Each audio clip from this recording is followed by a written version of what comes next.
Would you rather have $100 million or 100 million subs? I guess $100 million. I guess that's the easy, obvious answer, right? I love doing YouTube, but having $100 million, I mean, that's $100 million. That's kind of a no-brainer. For most people just choose $100 million.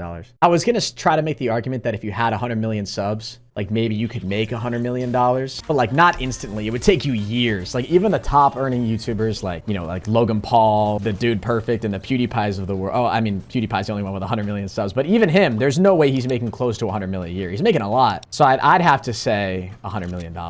Would I still be allowed to keep my channel that I have now with 1 million subs? Because then it's just a really easy no-brainer. I don't even know, the more I think about the whole situation, I don't even know why I hesitated on it. I would say 100 million subs because you can get money from YouTube when you upload. Well, yeah, you can get money when you upload, but it wouldn't be close to $100 million. Like you'd have to upload so much content that would get so many views in order to make $100 million. Like that would take years. Even with 100 million, like even if you started with 100 million subscribers that were active and no video views whatsoever and you started uploading, it would take a while for you to make $100 million. Like you could have side projects and side hustles, right? Maybe you can sell merch or you could do advertisements and integrations and sponsor deals. But even then, it would take you so long to make $100 million. What would you rather have, 6 million or make 6K a second? I made $6,000 a second. That's got to be close to, that's got to be close to 600 million in terms of like how much you make a year. I don't even know why I'm saying that so confidently. I have no idea how that math checks out. $6,000 a second? Dude, if you make that much in a month, you're doing well. Like actually, what is so if you made $6,000 a second times 60, that's how much money you'd make in a minute. And if you multiply that by another 60, that's how much you'd make in an hour. Is that right? Did we just do that? I just want to triple check. 6,000 times 60 times another 60 would be per hour times 24.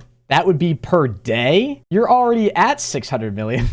And then times that by 365, what is that? $189 billion. Yeah, I think I would take, I'd rather 6K a second than 600 mil. I'd end up making 600 mil in a day. I know we've talked about like rich people before. Like I talked about that a couple streams ago, but man, think about how cool it would be to have that much money. That's some fat cash, baby. First thing that I would do if I made $100 million, just like right now, someone could just snap their fingers, a little genie in a bottle, give me 100 mil. The obvious thing I guess I would do is I'd pay off all my debts, everything I owe. So like a car payment, I'd buy myself a house. I'd make sure my parents are doing well, right? Anything that any family needed, I would pay for, right? My sister's still in school, any health payments and whatnot. Donate to charity? Yeah, for sure. Donate a little bit of it to charity. I mean, $100 million.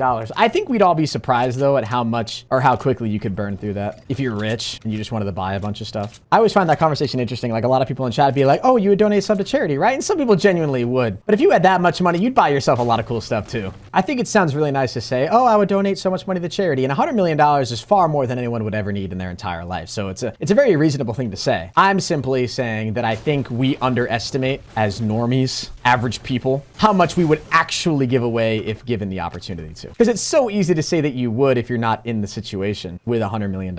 And there are very successful people who donate a lot of money, right? Like Bill Gates is an awesome example. But a lot of it, obviously, you'd have to pay off taxes, right? If you just were given $100 million, I don't know. Do you have to pay taxes on it? I don't know. I guess in this make believe scenario, you wouldn't. I don't know. And just to continue that same sort of like charity donation thought, that's what I found so funny too about the World Cup interviews with the kids who were playing and competing. I don't know if you guys remember this, but it really stood out to me because I just thought it was so funny. It was those interview moments before the World Cup when the kids get asked, hey, what are you gonna do if you get first place and you win the World Cup and you get all this money and all this fame? What are you gonna spend your money on? And the kids all gave answers that like your parents would want you to say, not what they actually want in their hearts. You know what I mean? Like if you go back to those interviews, all of them were like, well, I'm going to put some of it in a high interest savings account and then I'm going to invest the rest of it in my future. I'm going to open up a retirement account. It's like, dude, shut up. Tell me you're going to buy a Ferrari. Just be honest with me. Don't bullshit me. Tell me you're gonna spend it on cars and you're gonna take a trip to Hawaii and you're gonna buy V-Bucks with it. Like, don't give me the boring stuff. No one wants to hear that. All I can picture is like their parents on the other side of the camera, like, you're gonna invest it in your future, right? And get a retirement account. That's just so funny to me.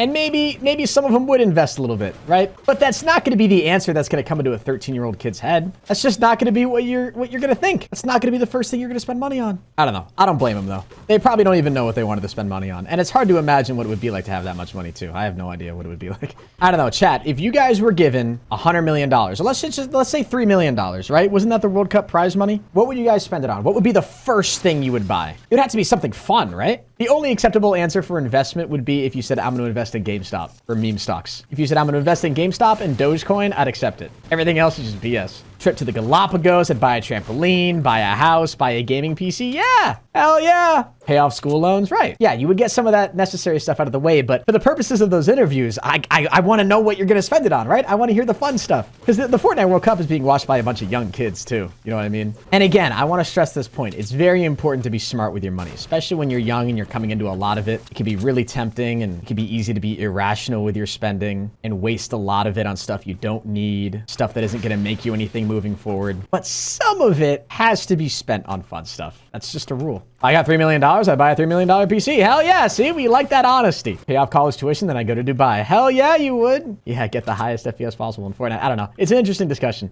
I like thinking about stuff like that.